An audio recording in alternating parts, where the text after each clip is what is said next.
Kenalin, nama aku Veronica Dalla Putri dengan NIM 11241087 dari Informatika 24 Institut Teknologi Kalimantan. Nah, di video kali ini aku bakal jelasin ide startup yang aku buat, namanya Safe Haven, untuk tugas mata kuliah keprofesian informatika aku. Nah, oke, kita lanjut ke sebenarnya dengan ide startup yang namanya Safe Haven ini, masalah apa sih yang bakal aku selesaiin atau pengen aku selesaiin gitu. Nah, jadi gini, banyak banget yang jadi korban kekerasan, baik secara seksual maupun non-seksual, baik secara verbal maupun non-verbal, bullying atau tekanan mental. Tapi mereka tuh gak tahu harus minta bantuan ke siapa. Terus mereka tuh malu dan takut buat cerita ke orang lain. Terus mereka tuh gak punya akses ke psikolog dan sering banget nyimpan semuanya sendiri sampai berakhir stres berat.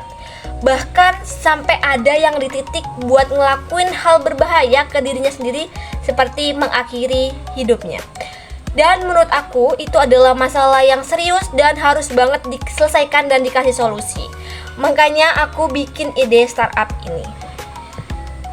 Kan ide startup aku tuh namanya Safe Haven. Nah, ide startup aku tuh sebenarnya gimana sih?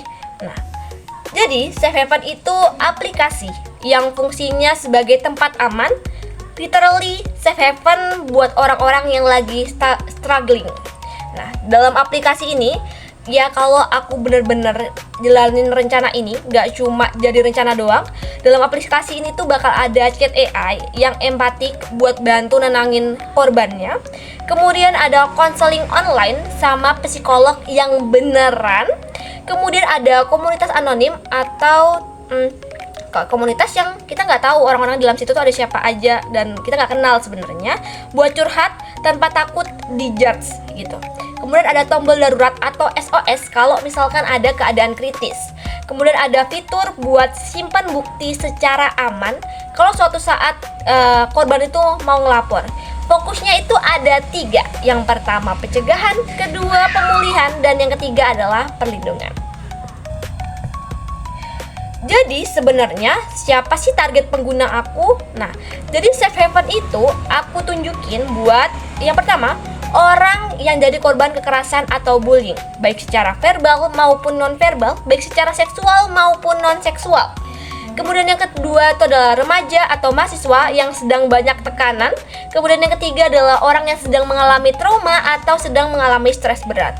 Nah, terus juga ada target sekundernya kayak sekolah, kampus, perusahaan atau lembaga pemerintahan. Kemudian, apa sih fitur utama di Safe Haven? Jadi rencananya, kalau misalkan Safe Haven ini nggak cuma jadi rencana atau ide startup aku doang, tapi beneran aku jalanin, sebenarnya fitur utama di Safe Haven itu yang pertama ada Safe Talk. Jadi chat AI yang siap bantu kapanpun, jadi buat teman cerita bagi korban. Lalu yang kedua ada SOS button buat kondisi darurat, bisa langsung menghubungi hotline resmi atau ngirim lokasi ke orang terdekat. Kemudian yang ketiga ada konseling profesional. Jadi pengguna itu atau korban itu bisa konsultasi sama psikolog atau pendamping hukum. Lalu selanjutnya ada safe room. Jadi ada komunitas anonim yang diawasi sama moderator. Jadi aman dari situasi yang toksik atau orang-orang yang toksik gitu. Terus ada vault buat nyimpan bukti secara terenkripsi, dan healing journey, semacam program pemulihan mental 30-90 hari lah kayak gitu. Jadi gimana sih model bisnisku? Jadi sebenarnya model bisnisnya itu adalah yang pertama itu ada freemium, fitur dasar gratis, dan ada fitur premium bayar. Kemudian ada subscription untuk akses konseling. Ketiga ada kerjasama dengan kampus dan perusahaan. Kemudian bisa juga ada donasi atau CSR untuk bantu korban yang kurang mampu gitu. Nah, terus kenapa sih Safe Haven tuh unggul daripada yang lain? Nah, jadi Safe Haven itu unggul karena fokusnya tuh ke pencegahan pengakhiran hidup gitu. Terus ada privacy super ketat dan boleh pakai anonim, jadi orang lain tuh nggak tahu kamu siapa gitu. Dan ketiga tuh ada pendekatannya tuh lengkap, ada edukasi, dukungan emosional, konseling, sampai ada hukum. Lalu keempat ada EA-nya tuh dia empatik, bukan yang kaku doang. Jadi dia bisa menjawab, memberi umpan balik ketika si korban tuh menyampaikan perasaannya. Lalu yang selanjutnya ada dampaknya tuh tinggi. Ini nggak cuma bisnis tapi gerakan sosial yang bakal bantu korban kekerasan.